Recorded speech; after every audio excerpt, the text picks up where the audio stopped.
o fato da televisão existir tem muito mais influência sobre a gente do que os próprios programas que a gente assiste através dela. Pensa aí, me deu um nó na cabeça, eu fiquei dias pensando sobre isso. Mas esse não é meu tema hoje não. Eu recentemente estive estudando sobre a história do Google e como é que o Google apareceu, de onde veio. Porque você vai ver aí pelos meus vídeos que eu não sou uma tech expert, não entendo nada de computador. O fulano que idealizou o Google chama Larry Page, ele é um pouco mais velho que eu, nasceu em 73. E de toda a história do Google, de como é que surgiu e de como é que ele pensou essa nova ferramenta de buscas na internet, o que mais me pega é a questão da reputação, e é onde eu tenho me dedicado mais a pesquisar.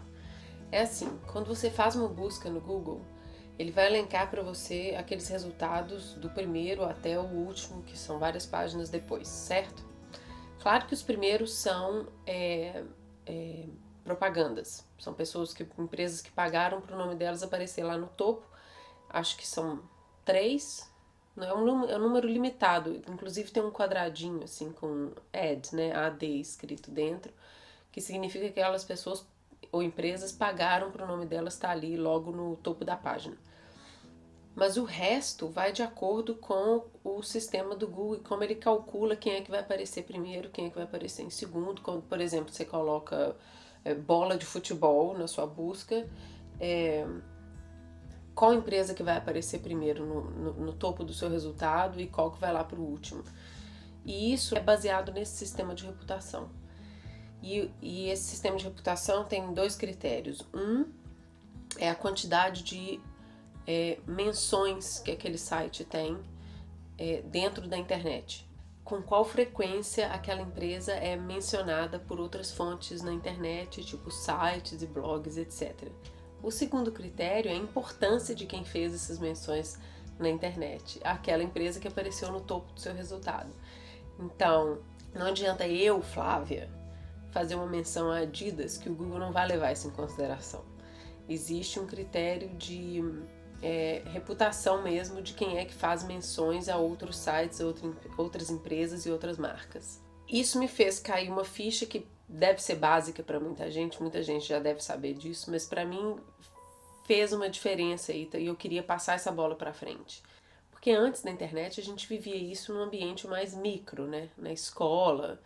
Eu lembrei daqueles cadernos de pergunta e resposta da 5ª série. Não sei se vocês tiveram, eu tive. Ou no bairro, ou no clube, enfim. Por exemplo, no tal caderno de pergunta e resposta, é claro que contava a quantidade de gente que respondia ao seu caderno. Mas o mais legal era ter o comentário e as respostas de certas pessoas que importavam pra gente na escola, por exemplo. Que aí você tinha um caderno legal, certo? Traga isso para a era do Google e você tem não só resultados viciados, quer dizer, você está sempre em torno dos mesmos resultados, das mesmas empresas, das mesmas marcas e nomes, que dirá a pessoa que quer entrar no mercado de bola de futebol, quer dizer, nunca vai conseguir. Mas também a gente começa a buscar a aprovação só de quem já está lá no topo. E isso é um problema sério, não só entre a gente, nas nossas relações sociais e comerciais, mas nesse ambiente virtual que a gente não sabe exatamente de quem a gente está falando, com quem a gente está falando, você fica dependente de uma coisa que talvez nem seja real. São nessas coisas que eu tenho pensado.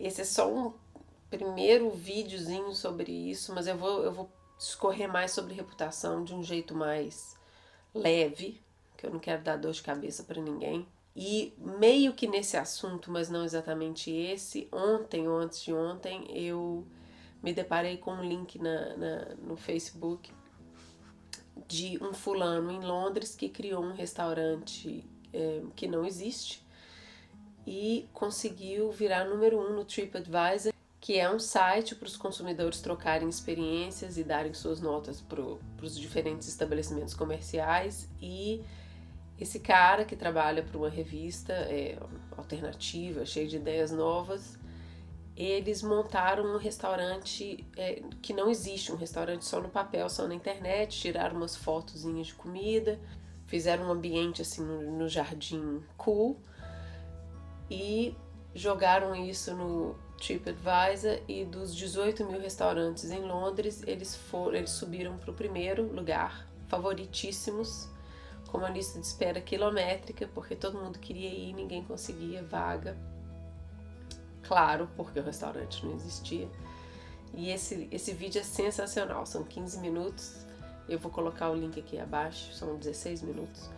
E eu coloco o link aqui. Eu também escrevi sobre reputação, também é só um primeiro texto, só para dar uma introdução no assunto. Está disponível no flaviacataldo.com, tem em português e tem em inglês. E qualquer pergunta, qualquer comentário, eu estou à disposição para responder. Dica de hoje, que não tem nada a ver com nenhum desses assuntos que eu falei, é a fita Lego. É uma fita adesiva que vem num rolo, assim. Não é da marca Lego, é de uma outra empresa que conseguiu fazer uma fita que se adapta às peças do Lego. E você desenrola e cola essa fita adesiva em qualquer lugar, por exemplo, na parede ou na sua mesa, enfim. E você pode colocar Lego nela. Genial, adorei. Depois eu volto com mais. Beijo!